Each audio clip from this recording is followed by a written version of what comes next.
Nah, hari ini alhamdulillah kita ketemu lagi dalam video yang kemudian memang dibuat secara khusus untuk bisa dibilang perkuliahan awal mulanya, tapi saya rasa juga efektivitasnya bisa dilihat oleh banyak orang. Dan di sebelah saya sudah ada orang nih yang memang bisa dibilang menjadi menjadi tim seleksi paling awal untuk ada di kantor saya pada hari ini, yakni ada Ica. Iya. Bagaimana kabarnya Ica? Baik, alhamdulillah. Alhamdulillah, kita lah serius banget. Iya tuh. jadi gini Ca, kan kalau kita tahu lah, misalkan kalau mau bekerja itu, Ica ini sebagai informasi dulu, Ica ini sebagai HRD dari kantor di PT Duta Televisi Indonesia yang sebelumnya juga sudah pernah kantor di beberapa kantor lainnya gitu ya. Nah, dan kebetulan juga Ica ini adalah seorang lulusan dari S1 Psikologi. Nah, kalau kita bicara mengenai pekerjaan Ca, paling banyak biasanya kan dapat pertanyaan dari mahasiswa, dari teman-teman, gimana sih caranya untuk bisa yang namanya lolos untuk seleksi kerja, lolos untuk seleksi apapun lah ya, lomba-lomba atau apapun. Yang paling banyak kan orang tahunya itu adalah tes untuk psikotes, kemudian juga wawancara, dan sampai pada tahapan pengumuman. Banyak puluhan, ratusan, hingga ribuan kadang orang untuk menyeleksi yang namanya karyawan ataupun bisa dibilang baik itu di instansi swasta ataupun negeri. Nah, sebenarnya kalau kita rumuskan satu-satu, psikotes itu kan itu banyak ya, banyak macamnya. Ada yang hitungan, ada yang gambar, ada yang macam-macam lah. Seberapa akurat sebenarnya itu untuk mengetahui seseorang bisa dikategorikan lolos dalam dunia kerja? Oke, sebenarnya psikotes itu hanya untuk kepribadian. Lebih ke kepribadian. Misalkan contohnya tes Kraepelin. Tes Kraepelin itu adalah untuk mengetes keajigan kerja, ketahanan kerja kita. Oke. Tes Kraepelin tadi ya? Tes Kraepelin. Oke. Kalau untuk warteg itu adalah tes gambar. Kalau tes gambar itu lebih ke sifat. Yang disuruh gambar ada 8 kotak, kalau nggak salah ya? Oke, itu sifat. Kemudian misalkan ada itu MBTI namanya. Kalau MBTI itu lebih ke bagaimana orang itu bersikap saat kerja, juga lebih ke sikap sih sebenarnya, lebih ke perilaku orang tersebut. Oke, berarti nggak salah memang kalau kita sebelumnya di materi perkuliahan saya adalah interpersonal skill itu yang paling diutamakan saat ini, karena kepribadian seseorang itu sangat bisa dibilang diutamakan kalau dalam dunia kerja. Nah, kalau bicara mengenai sifat, sifat seseorang itu kan cukup berpengaruh ya dalam dunia pertemanan dan dalam dunia kerja. Ada yang tidak bisa membawa dirinya hingga kebablasan dalam dunia kerja. Misalkan orang ini cukup emosian sehingga cukup terbawa dalam kondisi suasana yang juga di dunia kerja emosian bawaannya. Ada juga yang misalkan bawaannya malas kerja, ada juga bawaannya yang bisa dibilang nyinyir dan lain sebagainya. Sejauh mana psikotes itu sebenarnya merepresentasikan sifat seseorang? Karena kan banyak dari orang, kalau misalkan kita tahu tes itu sendiri kan bisa dipelajari sebenarnya apalagi di Google saat ini sudah banyak. Benar. Gimana? Sebenarnya tes itu bisa dimanipulasi, tapi kita kan ada tahapan tes wawancara juga. Nah, di situ kita lihat lagi kepribadiannya apakah sesuai dengan hasil tes psikotesnya. Gitu. Jadi dipasangkan lagi. Dipasangkan lagi. Sebenarnya kan untuk penerimaan kerja itu ada 3 tahap. Yang pertama administratif, yang kedua psikotes, yang ketiga adalah wawancara terakhir gitu. Oke, nah ini tampaknya langsung ke tahapan 2 tadi. Tahapan pertama kan tes administratif. Ada dibahas ya dalam mata kuliah itu membangun yang namanya CV. Membangun yang namanya CV, build your CV itu menjadi salah satu materi yang juga cukup menarik para mahasiswa, para teman-teman yang ada di sini.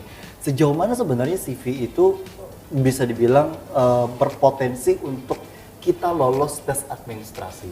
Sebenarnya itu penting ya, penting banget CV. Terutama kalau kita misalkan mencari presenter. Ya. Tentu aja kita kan mencari orang yang di CV-nya tuh mungkin public speaking-nya bagus, atau misalkan dari prestasi kan, prestasi atau pendidikan. Misalkan kriterianya harus S1 misalkan. Jadi kalau di bawah S1 udah gugur. Begitu. Tes administratif itu yang menggugurkan ribuan peserta itu misalkan begitu. Nah, kalau surat lamaran, Ca, surat lamaran juga ini cukup membingungkan. Ada yang bingung, bagusan yang mana sih, yang tertulis atau yang diketik? Apa jawabannya? Sebenarnya kalau untuk sekarang sih kayaknya diketik. Kalau untuk sekarang? Iya, diketik, soalnya kan kita teknologinya udah canggih nih. Iya. Kalau jadi kalau kan ada ya ilmu untuk melihat grafologi. Iya, grafologi. Nah, kita ketahui, apakah itu masih berpengaruh nggak dalam surat lamaran? Semua HRD itu punya basic grafologi. Makanya lebih baik diketik aja supaya lebih rapi dan gampang dibaca gitu. Iya, apalagi kan macam-macam tulisan. Iya, makanya. Ada yang macam-macam ya. Oke, jadi ini sudah jelas nih, bahwa tes administrasi itu dilihat dari yang namanya kelengkapan administrasi, baik itu foto, mungkin CV, surat lamaran dan lain sebagainya. Itu menggugurkan untuk bisa tahapan psikotes. Nah, setelah psikotes tadi ada macam-macam, tes Krepli, tes warteg dan lain sebagainya. Nanti mungkin kita bahas satu-satu. Kemudian tes wawancara. Nah, tes wawancara ini kan face to face ya, langsung. Gimana caranya si penyeleksi langsung melihat orangnya. Apa yang menjadi indikator seseorang itu bisa dikategorikan jujur? Yang pertama, bisa dikategorikan jujur karena kan ada ya yang bisa dibilang dalam tanda petik berpura-pura atau memakai topeng untuk terlihat istimewa gitu dibanding gitu. Kalau di wawancara sih biasanya memang kita itu pertama yang diwawancara itu harus rapi. Kan gak mungkin kita mau ngelamar kerjaan ke orang kita nggak rapi gitu. Pertama, memang first impression itu penting gitu. Kesan pertama. Kesan pertama itu penting. Yang selanjutnya kalau untuk mengetahui seseorang itu misalkan nggak fake atau yang asli, memang benar-benar ramah, memang benar-benar yang humble dan bisa diajak bekerja sama, itu apa? Mengarah ke situ begitu. Dan boleh dikasih bocorin nggak? Kalau pertanyaan-pertanyaan itu kan cukup sulit ya. Kalau kita di sini kan mungkin sifatnya sesuai dengan bidangnya, tapi kan kalau kayak dunia perbankan, kayak dunia instansi-instansi yang memang sudah ada rumusan untuk tes itu biasanya itu cukup angkot ya. Nah, apa aja sih biasanya pertanyaan-pertanyaan kalau untuk mau kerja itu? Contoh aja nih, sebagai contoh kan kita tuh mau menilai apakah dia loyal terhadap perusahaan. Tanya aja, kenapa berhenti di perusahaan sebelumnya? Misalkan dia udah pernah bekerja. Kalau misalkan dia jelek-jelekan perusahaan yang sebelumnya, itu berarti dia ada indikasi bahwa ada kita begitu. Kepada hal yang sama. Hal yang gitu sama begitu. Kalau yang awal kan biasanya paling siapa diri Anda, atau boleh tahu nggak siapa nama? Cerita diri Anda misalnya begitu. Nah, itu seberapa penting juga sebenarnya untuk mempresentasikan kita. Ceritakan diri Anda itu sebenarnya bukan yang nama saya ini, alamat saya di sini, bukan seperti itu. Bukan seperti itu sebenarnya. Ceritakan diri Anda itu misalnya apa kelebihan saya, apa kekurangan saya, begitu. Kelebihan saya dan kekurangan saya, apa maksud saya untuk bekerja gitu. Jadi ya mungkin ini kesalahan dari sebagian para pelamar ya. Karena ada yang mungkin banyak terpacu atau terpaku pada perkenalan diri secara umum. Tonjolkan diri Anda tapi jangan berlebihan. Jangan. Gitu. Nah, gimana tuh caranya untuk kita nggak tahu, untuk kita tahu atau nggak tahu cara kita ini berlebihan porsinya atau sudah masih dalam porsi yang kurang sebenarnya? Sebenarnya kita bisa menilai sendiri sih ya, bagaimana berlebihan itu. Sesuai dengan diri kita aja sebenarnya. Sesuai dengan kepribadian masing-masing. Sesuai dengan kepribadian gitu kita ya. masing-masing aja. Kan ada gerakan-gerakan, Cak. Biasanya kalau orang wawancara kan ada yang kayak gini gitu ya. Gerakan yang mungkin bisa dibilang gatar-gatar kalau ajar gitu lah ya. Nah, kalau gemetar, nah dengan kondisi seperti ini atau yang menghilangkan tangan atau yang mungkin kepala, mata dan kemudian juga bergerak. Nah, itu ada indikator atau indikasi mengacu pada sebenarnya ketidakjujuran atau sebenarnya itu potensi gugup yang lebih itu hanya lebih gugup aja. Gugup, ya. Mungkin karena itu wawancara dan mungkin orang baru dan gugup. Kesalahan selama ini sih, Cak, apa sih yang paling banyak kesalahan pada saat menerima yang namanya karyawan, kesalahan yang paling banyak orang lakukan ya pada saat tes?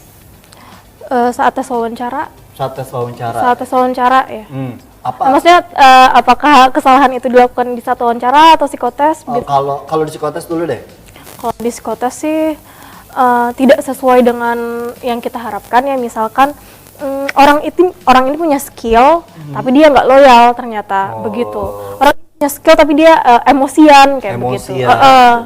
Oke. Kalau di wawancara yang paling banyak hal-hal yang fatal biasanya. Hal-hal yang fatal adalah misalkan dia itu nggak rapi begitu, atau misalkan ternyata dia ngomongnya agak kurang bagus begitu, atau ternyata orangnya, kita kan bisa menilai orang dengan gaya berbicaranya.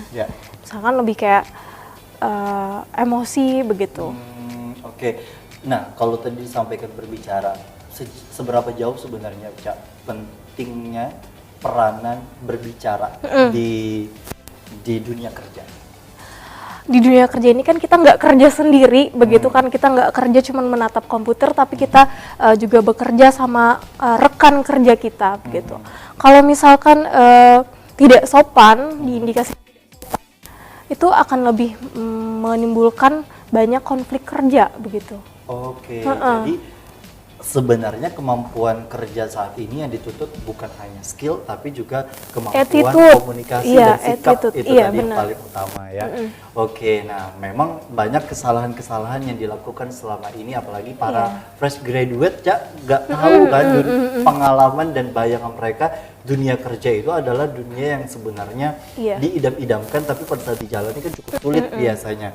Nah, ada tips nggak untuk bisa mengurangi yang namanya rasa gugup atau persiapan yang bisa dilakukan oleh mereka yang calon fresh graduate ini ke depan? Oh begitu.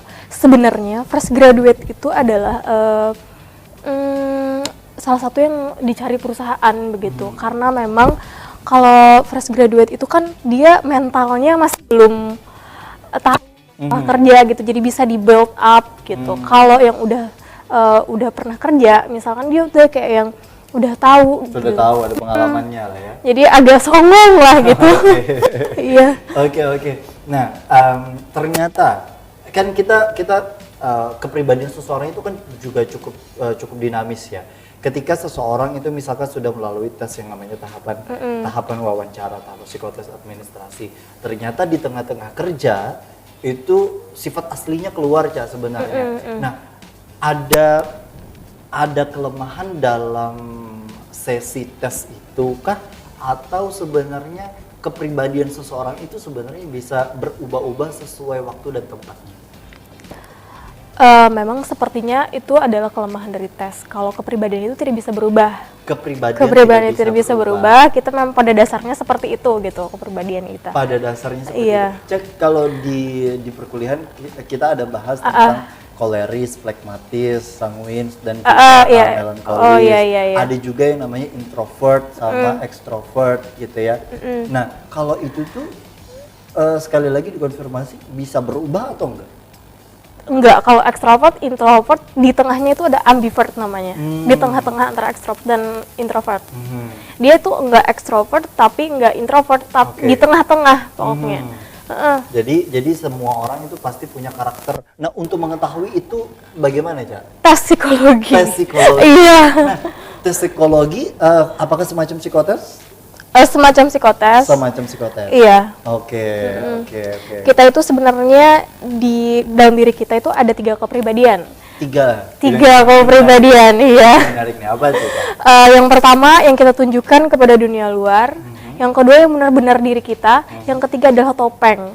Topeng. Iya. Jadi yang namanya persona itu. Oke.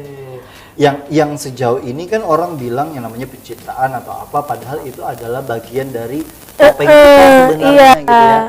Atau cara kita mungkin untuk beradaptasi di suatu tempat. Sekali. Oke, ini menarik nih. Tapi karena waktu kita juga cukup terbatas ya, yang bisa dibilang efektivitas dari video ini saya harapkan juga bisa didapatkan oleh teman-teman. Nah, kalau sedikit menyinggung tentang tes IQ atau EQ, Ca. Tes IQ ada dirujuknya untuk ke psikolog juga atau seperti apa, Ca? Seharusnya sih itu dilakukan oleh psikolog ya, tapi karena sekarang udah banyak pelatihan yang begitu kan, dan bisa dimanipulasi juga, kayaknya tes IQ tadi tuh kalau dilakukan orang yang tidak memang benar-benar bidangnya itu enggak valid. Oke, jadi ya memang harus disesuaikan lagi dengan bidang psikologi.